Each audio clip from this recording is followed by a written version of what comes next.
Hello everyone, welcome back to computer teaching career by Rakhi Choubey. इस video में हम लोग बात करेंगे आर्मी पब्लिक स्कूल यानी कि AWES की जो वैकेंसी आई है अभी 2022 में, क्या उसका फॉर्म फिल करना चाहिए या नहीं, एक्चुअल में कितनी वैकेंसीज आई है। क्योंकि उड़ते उड़ते आप सभी ने देखा होगा बहुत सारे वीडियो जिसमें आपको ये बताया जा रहा है कि 8,000 वैकेंसी आई है। ठीक है, तो इन सब पे डिटेल्ड में बात करेंगे कि क्या ये परमानेंट जॉब है या नहीं, कौन कौन लोग जो है वो इसका फॉर्म फिल कर सकते हैं और कौन कौन नहीं एलिजिबल है फॉर्म फिल करने के लिए।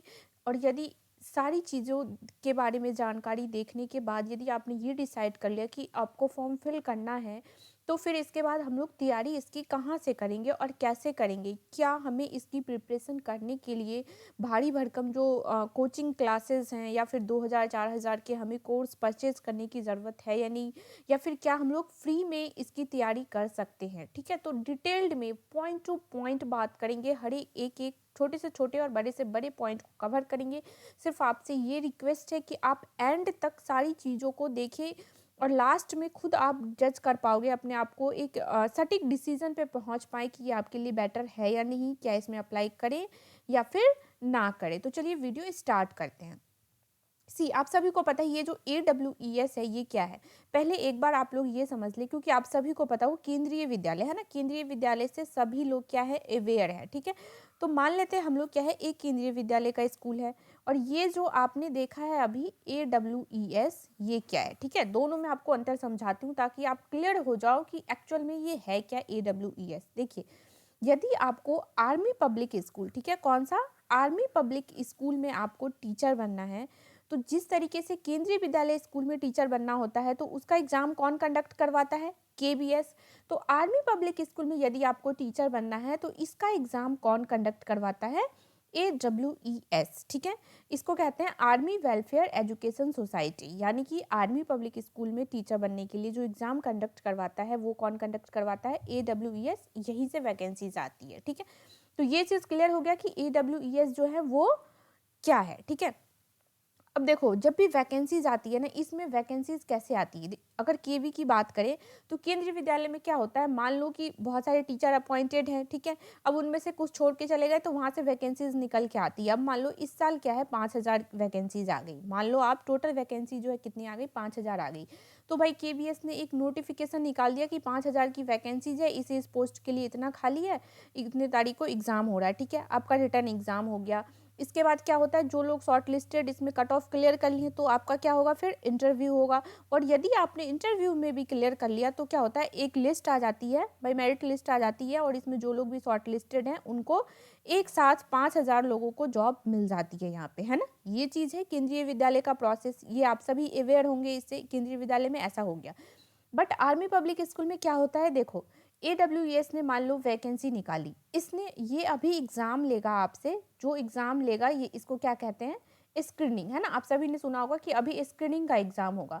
अब AWES ने वैकेंसीज निकाल दी, भाई इसने एक नोटिफिकेशन निकाल दिया। इसके प्रोसेस को अच्छे से समझो कि AWES क्या करता है। मान लो AWES है, ठीक है, इसने क्या किया, एक नोटिफिकेशन निकाल दिया कि भाई स्क्रीनिंग का एग्जाम होगा। ठीक है, अब बच्चे क्या करेंगे, इस स्क्रीनिंग के एग्जाम में बैठेंगे। आप स्क्रीनिंग के एग्जाम के लिए फॉर्म फिल कर लिए।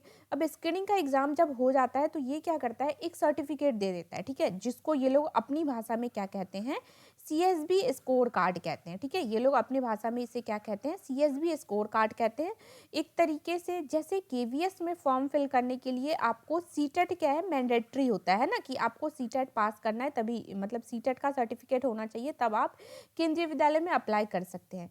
इसी तरीके से यदि आपको आर्मी पब्लिक स्कूल में यदि टीचर बनना है ना, तो जिस तरीके से केंद्रीय विद्यालय के लिए सीटेट जरूरी होता है, इसी तरीके से आर्मी पब्लिक स्कूल में अप्लाई करने के लिए, देखिए अप्लाई करने के लिए नहीं, मेरे टर्म्स को एक बार आप लोग ध्यान से सुनिएगा। आर्मी पब्लिक स्कूल में परमानेंट टीचर यदि आपको बनना है तो उसके लिए CSB स्कोर कार्ड जो है ना ये जरूरी होता है। ध्यान से सुनिए, परमानेंट जब आप बनोगे उसके लिए जरूरी होता है, अदरवाइज कॉन्ट्रैक्ट पे बिना इसके भी आपको जॉब मिल सकती है। अब उस प्रोसेस को समझो। देखो इसमें क्या होता है, पहले इसके प्रोसेस को समझ लो, फिर मैं डिटेल में इसके वैकेंसी को क्लियर कर दूंगी आप लोगों को, है ना। और देखिए क्या होता है, 3 फेज होता है इसमें। पहला फेज जो है आपका वो स्क्रीनिंग टेस्ट होगा, MCQ बेस्ड होता है, कितने नंबर्स का होता है ये भी अभी आगे बता दूंगी मैं। तो ठीक है, ये MCQ आपको क्लियर करना होता है और 50% मार्क लेने होता है। जितने का भी आपका एग्जाम होगा ना, उसमें आपको 50% मार्क लाना होता है और आप पास हो जाते हो। आपको एक कार्ड दे दिया जाता है, CSB स्कोर कार्ड, ठीक है। फिर इसके बाद क्या होता है, आपका इंटरव्यू होता है। इस स्कोर कार्ड को मिल गया, इसके बाद जब भी कभी वैकेंसीज आएगी स्कूलों में, तो वहाँ पे आपका इंटरव्यू होगा और इस इंटरव्यू को भी यदि आप क्लियर कर लेते हो ना, इसके बाद आपकी टीचिंग स्किल्स यानी कि डेमो वगैरह क्लास में लिया जाता है और कंप्यूटर प्रोफिशिएंसी यानी कि आपको कंप्यूटर चलाने आता है या नहीं, या फिर जो MS ऑफिस होता है, ठीक है, सिंपल सी बात है भाई, कंप्यूटर चलाने आता है यानी ऑफिस पे, यानी कि एक्सेल पे, वर्ड पे, पावर पॉइंट बनाने, ये सब प्रिंट वगैरह निकालना, ये सब आपको आता है नहीं, ये थोड़ा बहुत चेक करते हैं, ठीक है। तो ये एक सिलेक्शन प्रोसेस है। अब जो AWES का काम क्या है वो देखो। AWES क्या करता है, आप ध्यान से ये जो अपने AWES ही फेमस है, इसके बाद कुछ नहीं आएगा आपको। AWES ने नोटिस निकाल दिया, ठीक है, और इसने नोटिस क्या निकाला कि भाई स्क्रीनिंग का एग्जाम है इतने डेट को, आप सभी जो जो चाहते हैं आप फॉर्म फिल कर लो। इसने स्क्रीनिंग का एग्जाम कंडक्ट करवा दिया और इसने आपको जो भी पास हुआ उसको इसने स्कोर कार्ड दे दिया, ठीक है। CSB स्कोर कार्ड जो है इसने दे दिया और इसका काम खत्म, ठीक है। AWES का काम खत्म, यहाँ से इसके आगे ये कुछ नहीं करेगा। इसको कोई लेना देना नहीं है कि ये आपको वैकेंसीज बताएगा कि भाई 8,000 वैकेंसी आई है, इतने सब्जेक्ट के लिए इतनी पोस्ट हैं, या फिर इस स्कूल में वैकेंसीज है, अब ये इंटरव्यू लेगा। AWES का इससे कोई लेना देना नहीं है, ठीक है। AWS का काम क्या है, सिर्फ आप तक स्कोर कार्ड पहुंचाना, यानी कि आपको सर्टिफिकेट दे दिया इसमें, आप एलिजिबल हो, इसने स्कोर कार्ड कर दिया, AWS का काम खत्म। अब क्या होता है कि देखो, इंडिया में टोटल जो है ना 137 के हैं, ये आर्मी पब्लिक स्कूल है, ठीक है, 137 APS है। अब पूरे साल में चूंकि ये जो स्कोर कार्ड है ना आपका 3 साल के लिए वैलिड होता है, ठीक है, स्कोर कार्ड जो है ये 3 साल के लिए वैलिड होता है।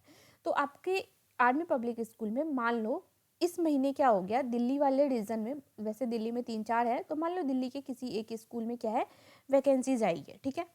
फिर मान लो अगले महीने क्या हुआ, पटना में किसी आर्मी पब्लिक स्कूल में वैकेंसीज आ गई। मान लो फिर क्या हुआ, केरला में आ गया, ठीक है। मान लो फिर हरियाणा में आ गया, ऐसा मान लो आप, ठीक है। उसके बाद कहीं यूपी में आ गया, जनरली ये मिलिट्री जोन में होता है, मान लो असम में आ गया। तो अब क्या है, ये अपनी अपनी स्कूल के वेबसाइट पे डालते हैं बस नोटिफिकेशन, ठीक है। उसके बाद क्या होगा, जब भी कभी मान लो दिल्ली के स्कूल से एग्जांपल समझ लो, मान लो दिल्ली के स्कूल में कभी नोटिफिकेशन आए, वैकेंसी आ गई भाई, एक टीचर छोड़ के गए तो एक पोस्ट खाली है, तो भाई दिल्ली के स्कूल वाले क्या करेंगे, दिल्ली का जो लोकल न्यूज़पेपर है ना, मान लो, ना ही ये देखो, ना ही ये स्टेट लेवल पे न्यूज़पेपर में निकालते हैं और ना ही कहीं इंडिया लेवल पे आपको दिखेगा, इस चीज़ को ध्यान से समझो, ना ही आपको इंडिया लेवल पे दिखेगा और ना ही लोकल लेवल पे दिखेगा आपको कहीं पे भी, सॉरी नहीं, स्टेट लेवल पे दिखेगा आपको। ये सिर्फ लोकल जो न्यूज़पेपर होता है, जिस एरिया में ये स्कूल होगा उस एरिया के आसपास वाले जो लोकल न्यूज़पेपर होते हैं, सिर्फ वो न्यूज़पेपर में एक एडवर्टीजमेंट नॉर्मल सा दे देते हैं कि भाई हमारे स्कूल में मान लो हिंदी के पोस्ट के लिए एक टीचर की ज़रूरत है, ठीक है। अब इसका नॉलेज किसे मिलेगा, इसका नॉलेज तो सिर्फ वो जो न्यूज़पेपर पढ़ते हैं उनको ही तो मिलेगा। तो सिर्फ वहाँ के टीचर के लिए ही ये न्यूज़ आ पाता है कि भाई वहाँ पे हिंदी की खाली है। मान लो आजकल सोशल मीडिया का ज़माना है, किसी चैनल के थ्रू या कहीं से भी उड़ती उड़ती खबर आ गई, किसी रिश्तेदार ने आपको बता दिया कि भाई दिल्ली के आर्मी पब्लिक स्कूल में वैकेंसीज है, एक हिंदी के पोस्ट के लिए खाली है। तो सिर्फ आपके पास, यदि आप एलिजिबल है हिंदी के लिए, तो आपको क्या करना होगा, खुद मान लो आप अभी यूपी में हो, तो एनी हाउ आपको यहाँ पे पहुँचना है, ऑफलाइन ही होता है इंटरव्यू और ये जो डेमो है ये सब ऑफलाइन ही होता है। आपको यहाँ पे जब स्कोर कार्ड होगा, या फिर नहीं भी है ना स्कोर कार्ड, तब भी आप यहाँ पे जा सकते हैं, क्योंकि ये स्टार्टिंग में हमेशा ही कॉन्ट्रैक्ट बेसिस पे ही जॉब लेते हैं। यदि आप ये सपना देख रहे हो अभी, जैसे कि KVS में होता आपका परमानेंट हो गया है जॉब, वैसा इसमें नहीं होता, कभी भी ये परमानेंट नहीं निकालते हैं, ठीक है। मतलब ये परमानेंट वैकेंसी, आप सोचोगे कि अभी आप एक बार आप लग गए और भाई 60 साल जब होगा तभी आप रिटायर हो गए, तो ऐसा इसमें नहीं होता। आर्मी पब्लिक स्कूल में स्टार्टिंग में ये हमेशा कॉन्ट्रैक्ट पे ही रखते हैं और इसके बाद मतलब काफ़ी टाइम लग जाता है आपको, 3 साल या 5 साल, यदि आप टिक गए। चूँकि जो कॉन्ट्रैक्ट पहले ही आपको कॉन्ट्रैक्ट पे रखेंगे और वो 3 साल का कॉन्ट्रैक्ट होता है। यदि 3 साल में आपका बहुत ही अच्छा रहा परफॉर्मेंस, या फिर इन्होंने एनी हाउ आपको परमानेंट कर दिया, तब ये आप जाके परमानेंट हो गए। लगते ही कभी भी आप परमानेंट नहीं होगे। तो इस जो जवाब था कि क्या ये परमानेंट जॉब है, क्वेश्चन था अभी, तो ये परमानेंट जॉब नहीं है। हाँ, इन फ्यूचर ये परमानेंट हो सकता है, बट स्टार्टिंग में ये हमेशा ही आपको कॉन्ट्रैक्ट पे रखेंगे, ठीक है। तो ये चीज़ समझ, आई होप क्लियर हो गया होगा अब कि कैसे वैकेंसीज आती है, इसमें 8,000 कभी नहीं आती। हाँ, पूरे साल जितने 137 स्कूल है ना मान लो, तो वो पूरे स्कूल का निकाल के ये बता रहे हैं भाई पूरे स्कूल में ही 8,000 के अराउंड टीचर है। और ये मैं नहीं कह रही हूँ, ये एपीएस खुद कहता है। आप जब ऑफिशियल नोटिफिकेशन देखोगे तो उसमें एपीएस ने खुद कहा है कि भाई 8,000 के से 8,500 के अराउंड इसकी स्ट्रेंथ है। अब ऐसा तो नहीं है ना एक बार में वो सारे टीचर को निकाल देगा और फिर नहीं सारी वैकेंसीज लेगा, नहीं। फिर इक्का दुक्का जहाँ छोड़ के जाते हैं, मान लो दिल्ली में 2 लोगों ने छोड़ दिया तो दिल्ली में वैकेंसी आ गई कि भाई 2 टीचर की ज़रूरत है। मान लो यूपी में खाली है अभी 4 की, तो यहाँ पे 4। तो जो यहाँ के लोकल पर्सन है ना उनको ही ये न्यूज़पेपर के थ्रू मिल पाता है, या फिर उड़ते उड़ते किसी रिश्तेदार जो है आसपास वो बता पाएंगे इनको। अदरवाइज कहीं से आपको अपडेट नहीं मिलेगा कि किस स्कूल में कितनी वैकेंसीज है, ठीक है। तो आप जब भी देखोगे तो आपके लिए 4 या 5, मान लो मैक्सिमम 10 या 15 इतनी ही वैकेंसीज होंगी। आपके लिए ये 8,000 वैकेंसी किसी काम की नहीं है। मान लो आप अभी यूपी में हो, ठीक है, मान लो आप अभी यूपी में हो और साउथ के किसी स्कूल में वैकेंसीज आई है, तो क्या आप यूपी से अभी साउथ उस डेट को पहुंच जाओगे इंटरव्यू देने? और मान लो आप चले भी गए तो इसकी तो गारंटी होती नहीं है कि आपके सिलेक्शन हो ही जाएंगे, है ना। तो आपके लिए सिर्फ आपके आसपास के स्कूल का रीजन ही आपके काम का होता है, ठीक है। तो आई होप ये चीज़ क्लियर कर लिया होंगे आप लोग कि कितनी वैकेंसीज आती है। देखो ये परमानेंट नहीं है, पहली चीज़ क्लियर कर लो क्या है, ये परमानेंट नहीं है, ठीक है। ये कैसा होता है, तो कॉन्ट्रेक्चुअल है, स्टार्टिंग में ये कॉन्ट्रैक्ट पे ही होता है और इसके बाद 3 साल के बाद हो सकता है ये आपको रिन्यू कर दे तो आपका परमानेंट हो जाएगा। अदरवाइज ये क्या होता है, टेम्परेरी ही होता है, ठीक है। ये चीज़ क्लियर हो गया। अब बात करते हैं सिलेक्शन प्रोसेस, भी मैंने बता दिया आप सभी को कि क्या है आपका सिलेक्शन प्रोसेस। अब इसकी एलिजिबिलिटी की बात कर लेते हैं, ठीक है। इसकी यदि एलिजिबिलिटी की बात कर ले, एग्जाम पैटर्न पे भी बात कर लेंगे। अब पहले हाँ देखो, ये रेगुलर या कॉन्ट्रेक्चुअल है, तो देखो रेगुलर मतलब परमानेंट होता है, बट 4 साल 5 साल 10 साल बाद ही आप, मतलब 4 साल 5 साल तो लगा ही लो, इतना लग ही जाता है। बेटर होगा आप किसी रिलेटिव से क्लियर कर ले, मतलब जो रिलेटिव हो गए ना आपके, उनसे पूछ ले या उनके टच में रहे, ताकि आपको हमेशा आर्मी पब्लिक स्कूल के टच में रहना होगा, ताकि वहाँ से क्या हो आपको अपडेट मिल पाएगा। ये कॉन्ट्रेक्चुअल जॉब है। सैलरी जो यहाँ पे आपको मिलती है ना वो 6 पे स्केल, यानी कि मान लो 40,000 अराउंड फिगर मैं बता रही हूँ, एग्जैक्ट नहीं। इसके साथ टीए डीए एचआरए ये सब भी मिलेगा तो थोड़ा बहुत बढ़ जाता है ये, बट 7th पे यहाँ पे नहीं मिलता है, ठीक है। एलिजिबिलिटी क्राइटेरिया की एक बार बात कर लेते हैं। तो देखो एजुकेशनल इसमें जो है ना बहुत सारे लोग कंफ्यूज होते हैं कि क्या अपियरिंग वाले अलाउ हैं या नहीं। तो देखो इसमें पीजीटी टीजीटी और पीआरटी तीनों पोस्ट की वैकेंसीज होती है। पीजीटी में भाई वो ये अपना मास्टर्स चाहिए, 50% इसका फिक्स होता है, ठीक है। और टीजीटी में ग्रेजुएशन है 50% और पीआरटी में भी यहाँ पे ग्रेजुएशन है। कई बार जो 12th बेसिस पे हो जाता है ना केवीएस में या फिर अपने जो स्टेट में होते हैं, बट यहाँ पे 12th बेसिस पे ये नहीं लेते। पीआरटी के लिए भी आपका ग्रेजुएशन होना जरूरी है 50% में, ठीक है। और बीएड कंपलसरी होता है। पीआरटी में बीएड भी चलेगा, ये बीएड वालों को भी अलाउ कर देते हैं। और डीएड यानी कि डिप्लोमा कर रखा है आपने टीचिंग इसमें, तो भी आपका एलिजिबल होता है। इसमें भी 50% चाहिए। अब कई लोग क्वेश्चन करते हैं कि क्या अपियरिंग, मान लीजिए आप बीएड 3rd ईयर में है या बीएड फाइनल ईयर में है या ग्रेजुएशन के फाइनल ईयर में है या मास्टर्स के फाइनल ईयर में है, तो क्या आप फॉर्म फिल कर सकते हैं? तो नहीं, बिल्कुल नहीं, आप फॉर्म फिल नहीं कर सकते हैं। अपियरिंग वाले अलाउ है ही नहीं। अब सबसे बड़ी बात आती है कि क्या सीटेट और टेट जरूरी है इस एग्ज़ाम के लिए। तो शॉर्ट शब्दों में बता दूं, आप स्क्रीन पे पढ़ लीजिए। सीटेट और टेट मैंडेटरी नहीं है, यानी कि बिना सीटेट और टेट के भी आप इस एग्ज़ाम को दे सकते हैं। बट जैसे आपने स्क्रीनिंग एग्जाम दे लिया, स्क्रीनिंग एग्जाम में कोई प्रॉब्लम नहीं है, आप इजीली बैठ जाएंगे, सीटेट की कोई मैंडेटरी नहीं है, ठीक है।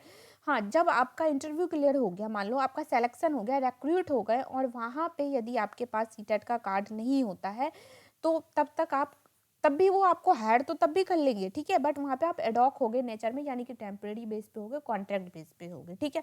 और तब उसके बाद आप सीटेट क्लियर कर लोगे, जैसे कि केवीएस देता है ना भाई, बीएड वालों को ले ले तो बोलता है ब्रिज कोर्स करने, तब वो पीआरटी में मानेंगे।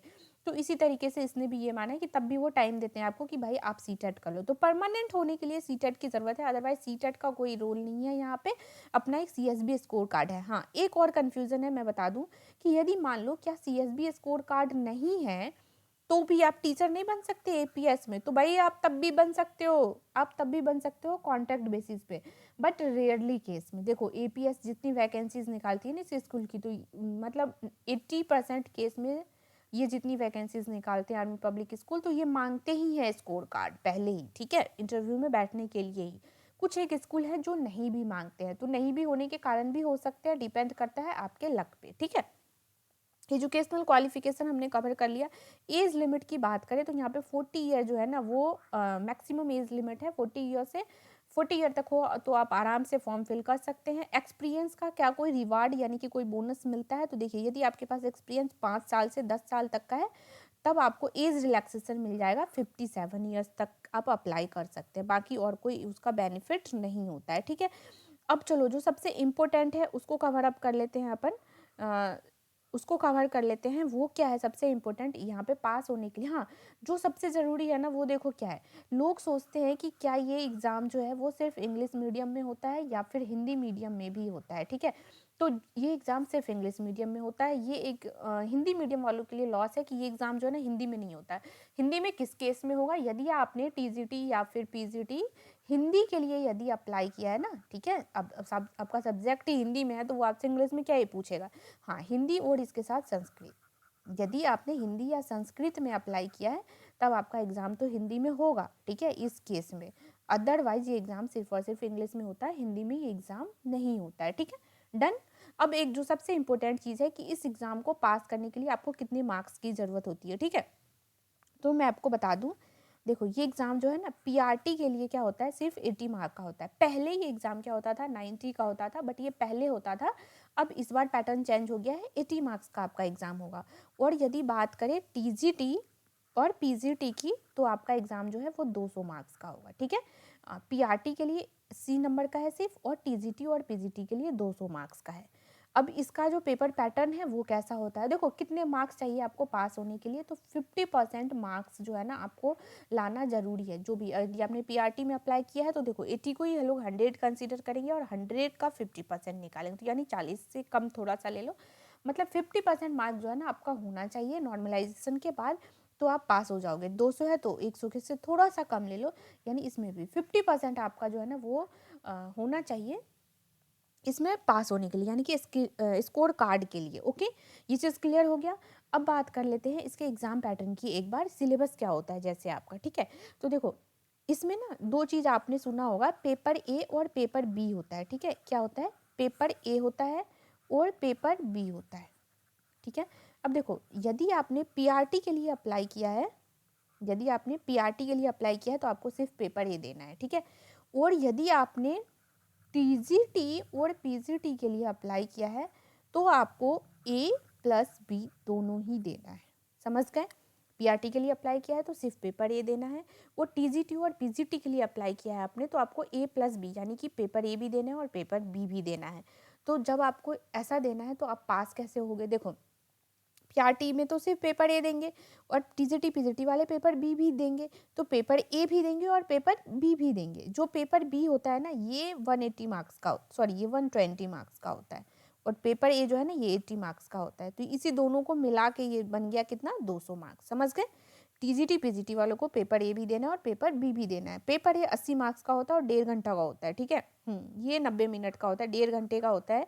और ये पेपर आई थिंक 2 या 2.5 घंटे का होता है, कंफ्यूज हूँ मैं, 2 या 2.5 घंटे का आपका पेपर बी होगा। ओके, अब देखो यदि आपने मान लो पीआरटी के लिए फॉर्म फिल किया, ठीक है, आपने क्या किया, पीआरटी के लिए फॉर्म फिल किया, सॉरी आपने टीजीटी या फिर पीजीटी के लिए फिल किया, तो आपको पता है इसके लिए आपको पेपर बी में पास होना ज़रूरी है और पेपर ए में भी पास होना ज़रूरी है। दोनों में ही आपको अलग अलग 50% लाना है, ये चीज़ और इसके क्राइटेरिया हैं। दोनों में आपको 50-50% पास होना है। पीआरटी में सिर्फ और सिर्फ पेपर ए में 50% लाना है, ठीक है। मान लो इनकेस क्या हुआ, आप पेपर बी में फेल हो गए, इनकेस आप पेपर बी में फेल हो गए तब भी आप पेपर ए में तो पास हैं, और पेपर ए में पास हैं तो आपको पीआरटी का सर्टिफिकेट मिल जाएगा। ये एक और फंडा है इसमें, समझे। तो आपका पैसे वेस्ट नहीं होगा, क्योंकि 500 रुपया लगता है फॉर्म फिल करने में, ठीक है, 500 रुपीज़ लगता है आपको फॉर्म फिल करने में, तो आपको ये पैसा वेस्ट नहीं होगा। यदि आप पास होते हो, पेपर ए में पास हो गए तो पीआरटी का मिल जाएगा, और पेपर बी में भी यदि आप पास हो गए तो आपको टीजीटी पीजीटी का मिल जाएगा। और पेपर बी में फेल हो गए तब भी आपको क्या होगा, पेपर ए में तो यदि आप पास हैं तो आपको भाई पीआरटी का ये दे देगा एक स्कोर कार्ड। ये चीज़ क्लियर है। और यहाँ पे ना जब भी आप स्कूल की जो वैकेंसीज आती है और तब जब आप अप्लाई करोगे उस टाइम भी आपको, मान लो आपके आसपास कहीं भी स्कूल में वैकेंसीज आई आर्मी पब्लिक में और आप अप्लाई करने गए, तो ये 100 रुपये का डीडी बनवाते हैं वहाँ पे। तो ये चीज़ और ध्यान रखना। और जितने स्कूल में आप जाओगे उतनी बार आपको 100-100 रुपये का डीडी बनवाना होगा। तो आई होप कोई कन्फ्यूज़न एक थोड़ा सा भी नहीं है, आप लोग हर एक चीज़ क्लियर कर पाए हो। स्टिल यदि आपकी कोई क्वेरी है तो गाइज आप लोग कमेंट करके मुझसे हाँ पूछ सकते हैं, ठीक है। और मेन चीज़ तो अपन ने डिस्कस ही नहीं किया भाई, इसकी तैयारी कैसे करें, ठीक है। इसकी जो है अपन को ये जो है ना तैयारी कैसे करें और कहाँ से करें। तो देखिए बहुत सारे चैनल वाले हैं जो आपको कोचिंग प्रोवाइड करेंगे 2000-4000 में, मान लो इसकी कोचिंग की फ़ीस होगी। तो आप कोई कोर्स ना लें, मेरा पर्सनल ओपिनियन है, आप कोई कोर्स ना लें इसके लिए। क्यों? चूँकि मैं सिलेबस भी एक बार डिटेल में डिस्कस कर देती हूँ। देखो इसमें ना पेपर ए की बात करते हैं।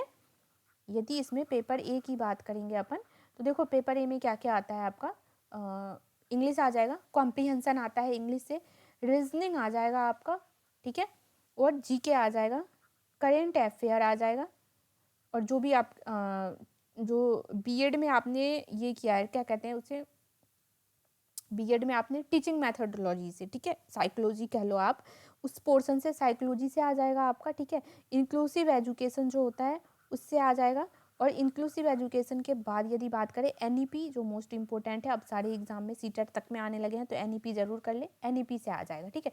तो इतना हो गया पेपर ए का। और पेपर बी की यदि बात करें तो जो भी आपका सब्जेक्ट है ना, बस उसी के क्वेश्चन आपको पूछेंगे। तो यदि आप केवीएस की तैयारी कर रहे हो, टीचर ही तो बनना है आपको, तो फिर आप DSSS की तैयारी कर रहे हो, आप अपनी स्टेट की तैयारी कर रहे हो, तो क्या उनमें ये इन सब में से क्या नहीं आएगा, सारी चीज़ें आएगा ना। और इसका आपको मतलब मान लो 50% पेपर तो देखो सीए पे डिपेंड करता है, जीके और सीए पे। इसके लिए क्या आपको कोचिंग क्लास लेने की ज़रूरत है? यूट्यूब पे इतने चैनल्स फ्री में प्रोवाइड करते हैं, बहुत ही बढ़िया वाला करंट अफेयर। तो आप करंट अफेयर को देख के जाओ अच्छे से। और आप किसी भी की तैयारी कर रहे हैं तो वहाँ उस कोचिंग में तो आपको क्लास में प्रोवाइड हो ही जाएगा, ऑलमोस्ट आपका तैयारी होगा ही। जो आपके टीचिंग मेथोडोलॉजी है, यानी कि पैडागोजी है, जो आपका इंक्लूसिव एजुकेशन है, आपका एनईपी है, तो क्या इसके लिए कोचिंग क्लास की ज़रूरत है? बिल्कुल नहीं। और आपका सब्जेक्ट तो आप किसी की भी तैयारी कर रहे हैं तो उसमें तो है ही ना। तो फिर इसके लिए स्पेशल कोचिंग क्लास या स्पेशल किसी भी क्लास की ज़रूरत नहीं है, ना कोई बुक खरीदना है आपको कहीं से। मतलब जो आप अपना प्रिपरेशन कर रहे हो उसको ही अच्छे से कवर कर लो। बस ये एक ऑप्शंस रहेगा आपके पास, क्योंकि वैकेंसीज कम आती है आजकल। तो ना सही अगर कहीं हम नहीं लग पाए हैं तो आर्मी इसमें भी अगर आपको मौका मिलता है तो सैलरी अच्छी होती है, जॉब भी अच्छी है, तो आप कर सकते हैं, ठीक है। तो आप देख लीजिए जो जॉब की क्राइसिस है उसके अकॉर्डिंग आप फॉर्म फिल कर ले। ज़्यादा कुछ जा नहीं रहा, अपना 500 रुपये जा रहा है और स्कोर कार्ड रहेगा अपने हाथ में, तो ये एक ऑप्शंस होगा, ठीक है। ये एक ऑप्शंस होगा आपके पास कि आप बेरोजगार नहीं रहोगे, आपके हाथ में जॉब रहेगा, आप कर सकते हो यहाँ पे भी टीचिंग। कब तक? जब तक कि आपका कोई परमानेंट नहीं लग रहा है, ठीक है।